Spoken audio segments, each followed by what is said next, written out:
आमच्या घरी सिमेंटची गोण उरलेली होती, त्यामुळे म्हटलं आज सिमेंटपासून DIY बनवायला घ्यायचं, म्हणजे काही वस्तू बनवूया चला. मग आमच्याकडे जी रोजची धुरी पेटते त्याचंच राहिलेली राख वगैरे जमा केली आणि त्याच्यावरचं घरचंच अळूचं पान घेऊन ठेवलं आणि म्हटलं आता याच्यापासून एखादा पॉट तयार करावा.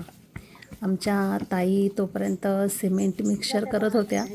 थोडंसं फोडून त्याला जरा बनवावं लागलं आणि मग असं मिश्रण त्यांनी मस्तपैकी मिक्स करून दिलं.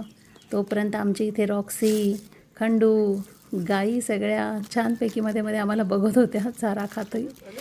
मग हे मिश्रण या पानावरती टाकायला सुरुवात केली. आता पाऊस नाही पडला तर बरंच आहे. तुम्हाला मग वस्तू दिसतील आम्ही काय काय बनवल्यात त्या. नशिबाने बघूया आता. असं हे मिश्रण केलं, थापलं आणि मग अशी 2 पॉटसाठी आपले 2 पानं आम्ही तयार केलेली आहेत इथे.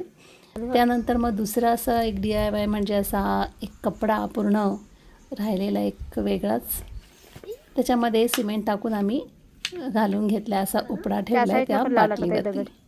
ह्याचाही आम्हाला एक पॉट तयार करायचा आहे. बघूया बनतो की नाही आमच्याकडून तो. मग संध्यासुद्धा म्हणाले मी पण काहीतरी बनवते आणि तिनेसुद्धा एक छोटंसं स्टूल टाईप, ज्याला आम्ही मस्तपैकी डिझाईन करणार आहोत, नंतर वेगळीच एक वस्तू बनवणार आहोत, ती तिने करायला सुरुवात केली. आता पुढच्या भागात बघूया काय काय आमच्या वस्तू बनत आहेत त्या. नक्की लक्ष ठेवा, पुढचा भाग कधी येणार आहे त्याकडे. बघू कुठल्या वस्तू बनतात त्या आमच्याकडून. सेम आहेत का हो, आम्ही विचार करतोय जरा चांगलं